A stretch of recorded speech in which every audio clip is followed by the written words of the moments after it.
बिस्मिल्लाहिर्रहमानिर्रहीम। बिस्मिल्लाहिर्रहमानिर्रहीम। अस्सलाम वालेकुम students, welcome to your new lecture. आज के लेक्चर में हम लोग करेंगे chapter number 7 which is linear equations and inequalities. सबसे पहली चीज़, लीनियर इक्वेशंस किसे कहते हैं? ऐसा हर इक्वेशन जिसमें किसी भी गिवन वेरिएबल का आपके पास जो हाईएस्ट पावर है वो 1 हो, उसे हम लोग कहते हैं लीनियर। फॉर एग्जांपल, अगर आप एक वेरिएबल x में एक इक्वेशन लिखते हैं x + 2 = 0। अब इस केस में देख लें, वेरिएबल जो है उसकी हाईएस्ट पावर क्या है, 1 है, तो आप ऐसे इक्वेशन को क्या कहते हैं, लीनियर इक्वेशन। या फिर एक और एग्जांपल ले लें, 2x + 4 = 0 इन केस। अब इस केस में भी कोएफिशिएंट चाहे जो भी हो, हम पावर की बात करेंगे। पावर अगर आपके पास x की क्या हो, हाईएस्ट पावर x की, या फिर किसी भी और वेरिएबल की हाईएस्ट पावर 1 हो, तो हम उसे क्या कहते हैं, लीनियर इक्वेशंस। अब हम लोग लीनियर इक्वेशंस को सॉल्व करने का मेथड पढ़ेंगे और फिर उसके बाद हम लोग इनइक्वालिटीज़ पढ़ेंगे। इनइक्वालिटीज़ में आपके पास होता है ग्रेटर देन, लेस देन और इक्वल टू, ग्रेटर देन और इक्वल टू। उन इक्वालिटीज़ पे बात करेंगे कि अगर आपके पास एक इक्वेशन में इनइक्वालिटीज़ आ जाए तो फिर उसमें आप लोगों ने वेरिएबल की वैल्यू किस तरह मालूम करनी है और किस तरह के आंसर्स उस पर आते हैं।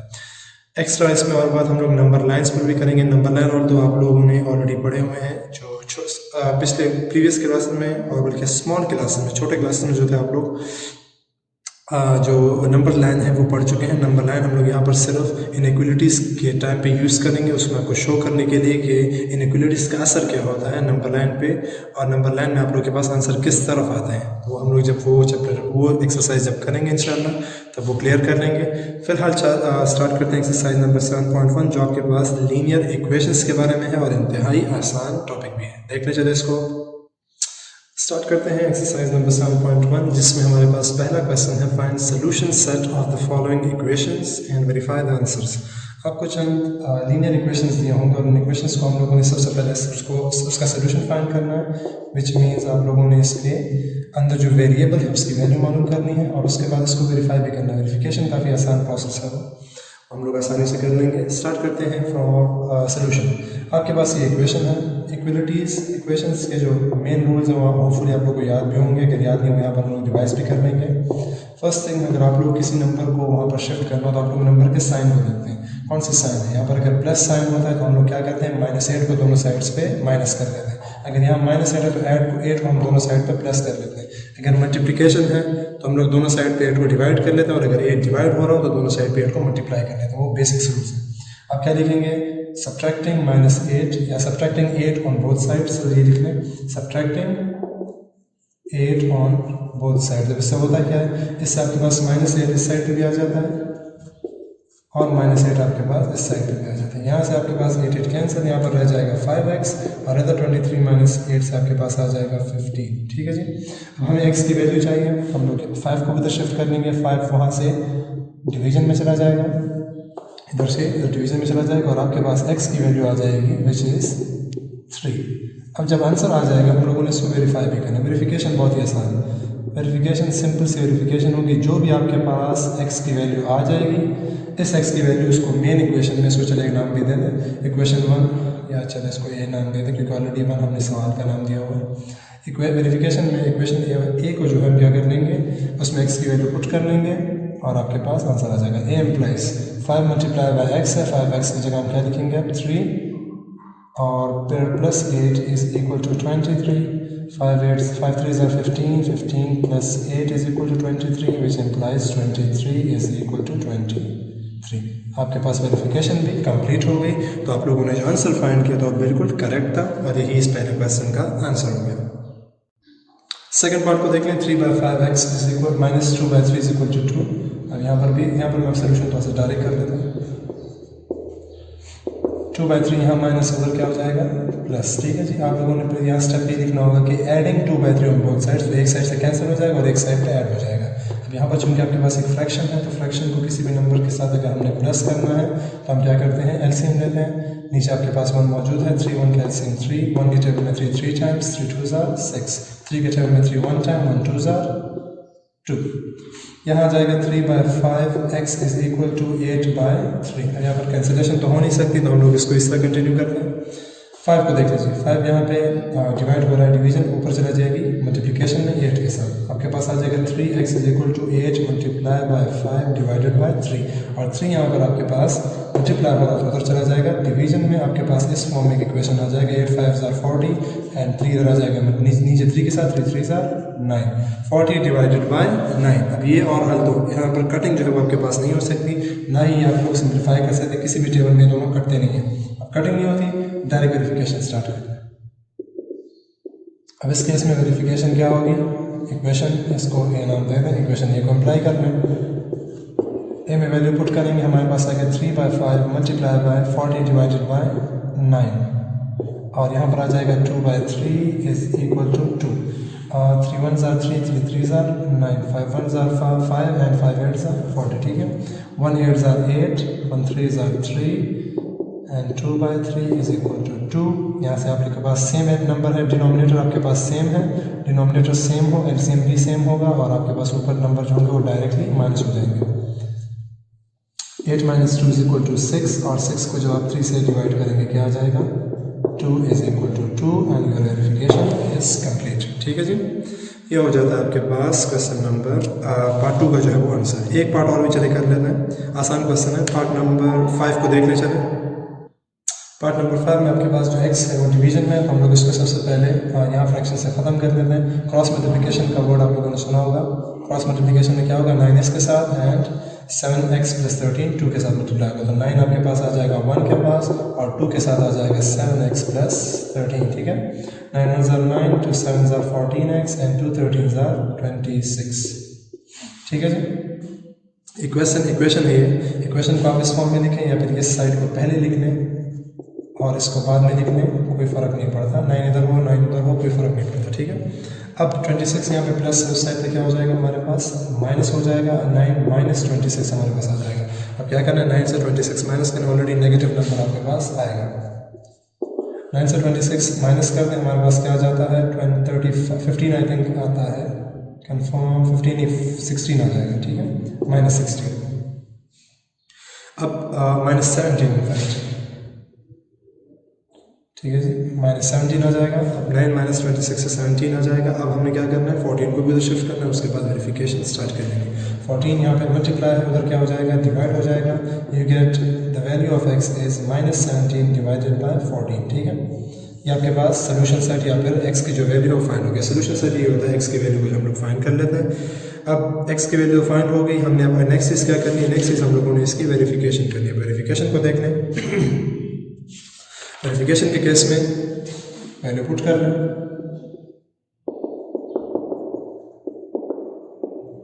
Equation number A implies, equation number A में आपके पास है 1 divided by 7 multiply by x है, तो 7x आपके पास क्या आ जाएगा, माइनस 17 डिवाइडेड बाय प्लस 14 और plus 13 is equal to 2 by 9, ठीक है। 7 1s are 7 and 7 2s are 14, क्या रह जाएगा इधर आपके पास, इधर आपके पास रह जाता है माइनस 17 बाई 2 प्लस 13, ठीक है। अब हम इसको क्या करेंगे, इसको थोड़ा सा हल कर लेते हैं। हल करेंगे किस तरह, एलसीएम लेंगे, नीचे वाले हिस्से का इसका एलसीएम ले लें, ऊपर वाले को फिलहाल इस तरह 1 को इस तरह छोड़ दें। आपके पास आ जाएगा 2, यहाँ 17, यहाँ पर आपके पास 1 है, 1 के टेबल में 2 times 2 13s are 26 is equal to 2 by 9, ठीक है। अब यहाँ पर हम लोग लिख लेते हैं इज इक्वल टू 2 बाय 9 मैं नीचे लिख लेता हूँ, ठीक है। ये हमने इम्प्लाइज का साइन लगा, ये इक्वेशन आ गया आपके पास। अब नेक्स्ट थिंग क्या आ जाएगी, 1 डिवाइडेड बाय 17 माइनस 17 और 26 से हमारे पास क्या आ जाता है, देखो 9 आ जाता है, और हमारे पास प्लस 9 आएगा क्योंकि 26 प्लस है, और डिवाइड बाय 2 और इज इक्वल टू 2 बाय 9। अब हमें क्या चाहिए, देखें यहाँ पर आपके पास 9 बाई 2 डिवाइड हो रहा है। एक तरीका यहाँ पर अक्सर लोगों से मिस्टेक होती है, अब हम फ्लिप कर सकते हैं, 9 बाई 2 2 इधर मल्टीप्लाई हो जाएगा और ये जो 9 है अपनी जगह वैसे लिख देंगे। लेकिन बस टाइम हम लोग क्या करते हैं, अगर ये तरीका आप लोगों को क्लियर नहीं है तो ये तरीका ये क्या करें, जो आपने ऑलरेडी लास्ट एक्सरसाइज में किया हुआ था, डिवीजन का साइन लगा दिया करें इस फॉर्म में। अब क्या होगा, आपने पढ़ा हुआ है डिवीजन को हम लोग जब मल्टीप्लिकेशन में चेंज करते हैं तो क्या हो जाता है, ये फ्लिप हो जाता है, अगला फ्रैक्शन फ्लिप हो जाएगा, 2 बाई 9 बन जाएगा। और 1 मल्टीप्लाई बाई 2 से क्या आता है हमारे पास 2 बाई 9, और 2 by 9 is equal to 2 by 9। ये आपके पास इसकी वेरिफिकेशन कंप्लीट हो जाती है। क्लियर हो यहाँ तक। यहाँ पर आप लोग ये डायरी में कह सकते हैं 2 इधर मल्टीप्लाई कर लेते हैं और 9 इधर छोड़ देंगे, आपके पास डायरेक्ट आंसर आ जाएगा। लेकिन हम लोग, अगर आप लोग को ये स्टेप समझ नहीं आता, बाद लड़कों को नहीं आता, बाद बच्चों को नहीं आता ये बात, तो हम लोग क्या करते हैं इस केस में, फिर इस डिवीजन, इन दोनों में से जो ये लार्ज डिवीजन है, लार्ज डिवीजन को हम लोग साइन बना लेते हैं, साइन को मल्टीप्लिकेशन में चेंज करके डायरेक्ट रेसिप्रोकल के जरिए हल कर लेंगे और वेरिफिकेशन कंप्लीट हो जाएगी। ये क्वेश्चन नंबर 1 इसका कंक्लूड कर लेते हैं। अब मूव करते हैं वर्ड प्रॉब्लम्स की तरफ। बहुत ही आसान है, सिंपल वर्ड प्रॉब्लम्स हैं, उससे हम लोगों ने लीनियर इक्वेशंस बनाने हैं और फिर उसको हल करना है, तो अब उसकी तरफ बढ़ जाते हैं। क्वेश्चन नंबर 2 में आपके पास क्वेश्चन 2 बुक में है, आप बुक में देख लें। वर्ड प्रॉब्लम्स हैं, मैं सारे के सारे मैं नहीं लिख रहा। वर्ड प्रॉब्लम मैं रीड कर लेता हूँ, आप बता। पहला क्वेश्चन है, Awais thought of a number. Awais ने एक नंबर के बारे में सोचा। Let the number is equal to x. जो नंबर उसने सोचा हुआ उसको हम लोगों ने क्या नाम दे दिया, एक्स नाम दे दिया। हर स्टेप वाइज मैं सवाल को पढ़ता भी और सवाल के साथ साथ सवाल भी करता हूँ। फिर आपके पास है एडिड 3 वेरिएंट ना, ही एडिड 3 वेरिएंट। सो नंबर क्या बन गया, x + 3। ठीक है जी। उसने जो नंबर सोचा उसके साथ उसने क्या प्लस किया, 3 प्लस कर दिया। फिर देन ही डबल द सम। अब क्या किया उसने, अब उसके पास x उसने लिया, उसके साथ 3 को प्लस किया, अब उसको डबल कर दिया। नाउ गिवन दैट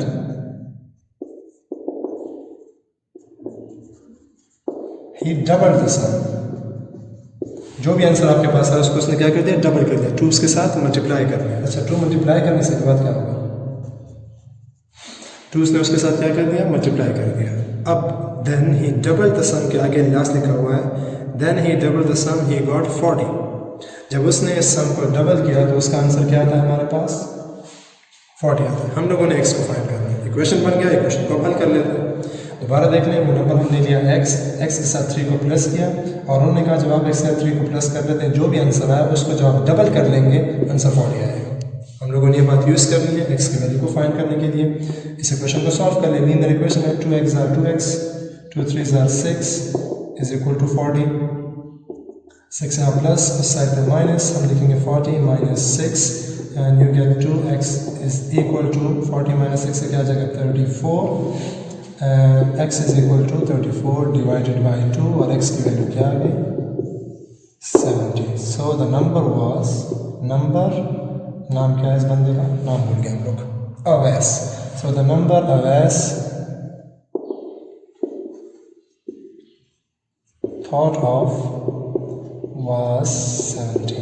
ठीक है जी, ये वो नंबर था जो उसने सोचा था और हमारे पास सारी चीज़ों को सेटिस्फाई कर लेता है। यही इसका आंसर हो गया हमारे पास। क्वेश्चन नंबर 3 हमारे पास है, the sum of 2 number is -4। Let the 2 numbers be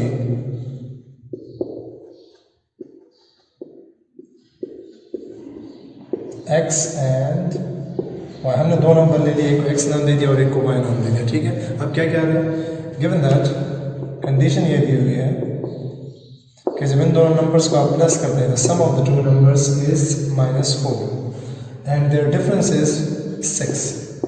in दोनों नंबर्स को जब माइनस करते हैं हमारे पास आंसर क्या आता है 6 आता है। हम लोगों ने क्या करना है, x और y दोनों को फाइंड करना है। अभी आपके पास ये दोनों जो इक्वेशन है इसको हम हल किस तरह करते हैं। अगर आप लोगों को याद हो, हम लोग एलिमिनेशन का एक मेथड पढ़ते थे पिछली क्लास में, आप लोगों ने पढ़ा हुआ है कि एक एलिमेंट को हम लोग या फिर एक वेरिएबल को इक्वेशन से ख़त्म कर देते और दूसरे की वैल्यू फाइंड कर लेते थे। अब किस तरह करेंगे उसको ज़रा रिवाइज कर लेते हैं। ऐड कर लेंगे इन दोनों इक्वेशंस को, एडिंग 1 एंड 2। होता क्या उससे, जब आप इन दोनों इक्वेशंस को प्लस करेंगे, अगर आप देख लें इसमें आपके पास एक ऐसा वेरिएबल मौजूद है जिसके साइन चेंज है, y का एक साइन प्लस में और एक इसमें माइनस में। तो जब भी इन दोनों की एडिशन करेंगे क्या होगा, ये दोनों एक दूसरे के साथ कैंसिल हो जाएंगे। अगर आप लोग y को नहीं एलिमिनेट करना चाहते, x को एलिमिनेट करना चाहते हैं लेकिन इसके साथ सेम साइन है, जब भी सेम साइन वाले नंबर को आप एलिमिनेट करना चाहते हैं फिर एडिशन नहीं करोगे, फिर सब्ट्रैक्शन करेंगे आप लोग। ठीक है जी। अब हमने चूंकि डिफरेंट साइन वाले एलिमेंट को खत्म करना तो मैंने क्या किया, एडिशन की इन दोनों इक्वेशंस की, y खत्म हो जाएगा, x 2x एंड -4 प्लस 6 से क्या आ जाएगा +2। अब यहाँ से x की वैल्यू मालूम कर लें, 2x इज इक्वल टू 2 वहाँ पे शिफ्ट कर दें, 2/2 और x की वैल्यू क्या आ गई 1 आ गई आपके पास। x की वैल्यू जैसे ही फाइंड हो जाए हमने क्या करना है, x की वैल्यू किसी भी एक इक्वेशन में पुट कर लेनी। इक्वेशन 1 को देखने चले, इक्वेशन 1 इम्प्लाइज हमारे पास इक्वेशन 1 है x + y is equal to -4 x आपने मालूम किया वो इधर पुट कर रहे हैं, 1 + y = -4 और 1 को उधर शिफ्ट कर लें, -4 -1 y की वैल्यू क्या आ गई -5। तो ये आपके पास दोनों वैल्यूज़ या जो दो नंबर से वो हम लोगों ने फाइंड कर लिए। ठीक है जी। क्वेश्चन नंबर 4 हमारे पास है the sum of 3 consecutive odd integers is 81। अब हमारे पास 3 कंसेक्टिव ऑड इंटीजर्स हैं जिसका सम आपके पास 81 है। सबसे पहली चीज़ हमारे पास कंसेक्टिव एक के बाद दूसरा कंटिन्यूसली आने वाले नंबर्स, 1 के बाद कंसेक्टिव नंबर 2 है, फिर 3 है, फिर 4 है और सो ऑन। लेकिन अभी हमें कंसेक्टिव सिर्फ इंटीजर्स नहीं चाहिए, हमें कंसेक्टिव ऑड इंटीजर्स चाहिए। अगर आप पहला नंबर ऑड ले लें x, सही, हम उसको नाम देते हैं लेट फर्स्ट ऑड कंसेक्टिव या फिर first odd integer is equal to x। अब दूसरा नंबर क्या होगा, देखिए हमने इसी x के टर्म्स में बात करनी है। अगर एक x हो गया तो दूसरा क्या होगा, दूसरा ऑड इंटीजर अगर आप देख लें 1 के साथ अगर हम 1 प्लस करते हैं, 1 के साथ अगर हम लोग 1 प्लस करते हैं तो हमारे पास क्या आता है, 1 के साथ 1 प्लस करें 2 आता है जो एक इवन नंबर है। तो हमने क्या करना है, 1 के साथ 2 नंबर्स को प्लस करते जाना है। मतलब 1 के साथ हम 2 नंबर्स प्लस करेंगे, 1 के साथ 2 नंबर प्लस करें 3 आता है जो दूसरा कंसेक्टिव इंटीजर है, फिर 2 नंबर प्लस करें, 1 के साथ 4 नंबर है 4 नंबर प्लस कर दें, फिर क्या आ जाता है आपके पास 5 आ जाता है जो अगला ऑड इंटीजर है, फिर आप 2 नंबर प्लस करें x के साथ 6 यानी प्लस करें, फिर आपके पास तीसरा ऑड इंटीजर आ जाता है। तो आप लोगों ने क्या करना है, 2 नंबर इसके साथ प्लस करते जाना है। अगर पहला नंबर x है तो दूसरा क्या होगा, सेकेंड ऑड इंटीजर क्या होगा x + 2, 2 नंबर इसके साथ प्लस कर देंगे। और थर्ड क्या होगा, थर्ड ऑड इंटीजर हो जाएगा, फिर 2 नंबर प्लस कर लें तो 2 के साथ 2 4, तो x के साथ 4 नंबर प्लस कर लें। ये आपके पास वो 3 कंसेक्टिव इंटीजर्स आ गए। अब इन तीनों की जो एडिशन है हमारे पास given that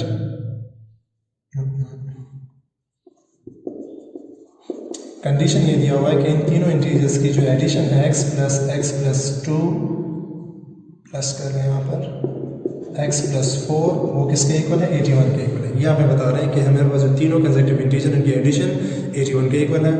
x + x 2x 2x + x 3x। इस इक्वेशन को सॉल्व कर लें, 2 + 4 = 6, 81। 6 को उधर शिफ्ट करेंगे हम लोग, हमारे पास आएगा 3x = 81 - 6। 3x = 6 माइनस कर लें 75 आ जाता है हमारे पास। अब क्या करेंगे, 3 को उधर डिवाइड कर देंगे, 75 / 3। अब डिवीजन कर लेते हैं, जो भी आंसर है वो हमारे पास पहला ऑड इंटीजर आ जाएगा। 3 1 * 3, 3 2 * 6 and 3 5 * 15। x = 25।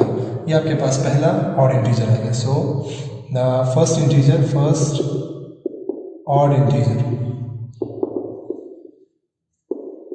First odd integer क्या है, वो x था, वो हमारे पास क्या आ गया 25। Second odd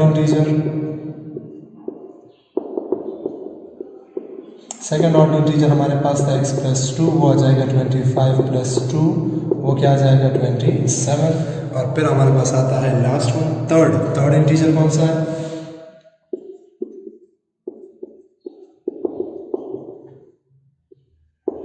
third odd integer was x + 4, तो क्या आ जाएगा 25 + 4 विच इज इक्वल टू 19। और आप 25, 29 और 27 को प्लस कर ले, उससे आंसर भी क्या आता है 81 आ जाता है। ठीक है जी, तो ये हो गया हमारे पास इस क्वेश्चन का आंसर कंप्लीट। क्वेश्चन नंबर 5 हमारे पास है मैन इज 41 years old। देख ले इसको गौर से सुने। A man is 41 years old and his son is 9 year old। हमारे पास एक बंदा है जिसकी एज है 41 और उसके बेटे की जो एज है वो है 9 years। In how many years will the father be 3 times as old as the son। हमने कितने सालों बाद आपके पास जो फादर की एज है वो सन की एज के 3 times हो जाएगी। मतलब क्या, हमारे पास फादर की एज है, father's age is equal to 41 and son's age हमारे पास है 9। अब कंडीशन ये है गिवन दैट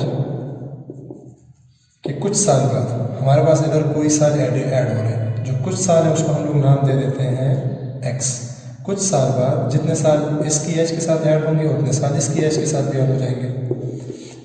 आपके पास कितने साल बाद हमने x मालूम करना है। अब ये जो एडिशन हुई है उसके बाद अगली कंडीशन सुने। कंडीशन कहते हैं how many years will the father be 3 times as old as the son। आपके पास चंद साल बाद जो सन की एज है उसको 3 टाइम जब आप करेंगे तब आपके पास फादर की एज आएगी। तो ये आपके पास एक इक्वेशन बन गया।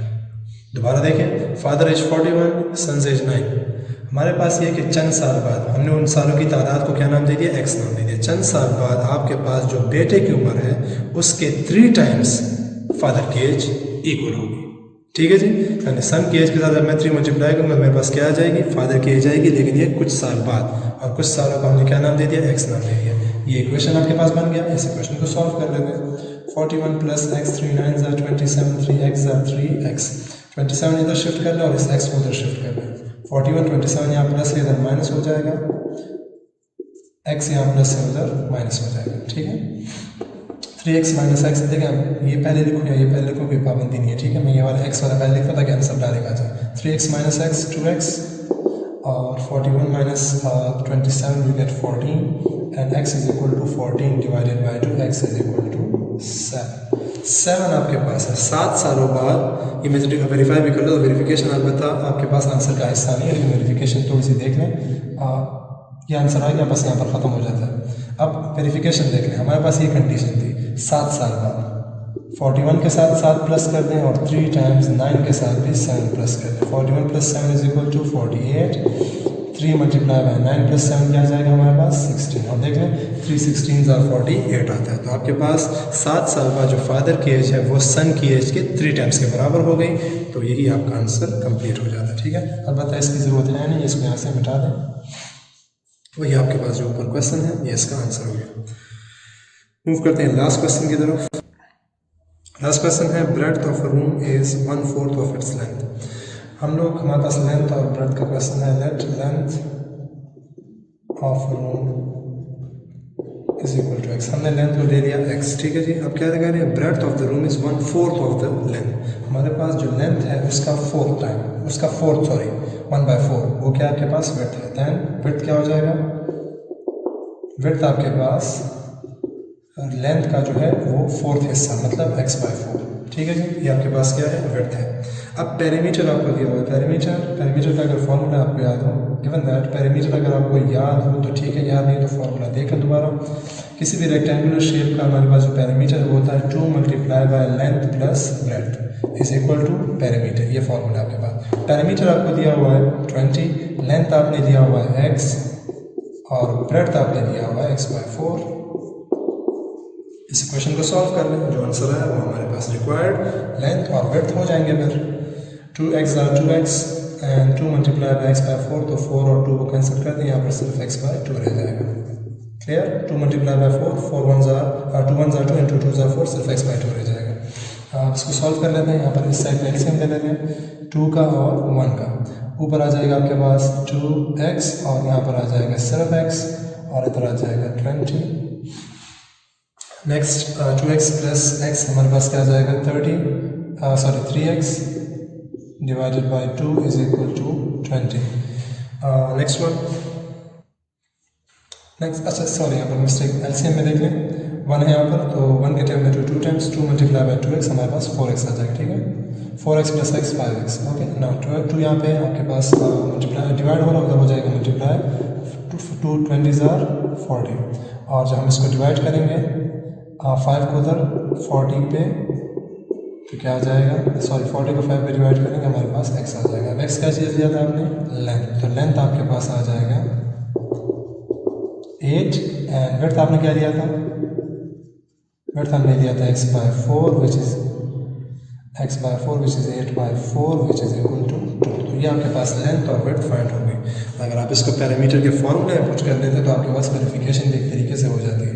8 पुट कर लें, यहाँ पर 2 पुट कर लें, 8 + 2 is equal to 10 and 10 2s are 20। ठीक है जी, इसके साथ हमारा 7.1 जो थोड़ा सा लॉन्ग हो गया था एक्सरसाइज, लेक्चर भी लॉन्ग हो गया काफ़ी, इसके साथ ये कंक्लूड होता है। इंशाल्लाह फिर नेक्स्ट लेक्चर में जो 7 चैप्टर के बाकी एक्सरसाइज है वो हल करेंगे। तब तक के लिए इजाज़त दें, अल्लाह हाफ़िज़। अल्लाहुम्मा अंफ़अना बिमा अल्लमतना वअल्लिमना मा यंफ़अुना वज़िदना इल्मा।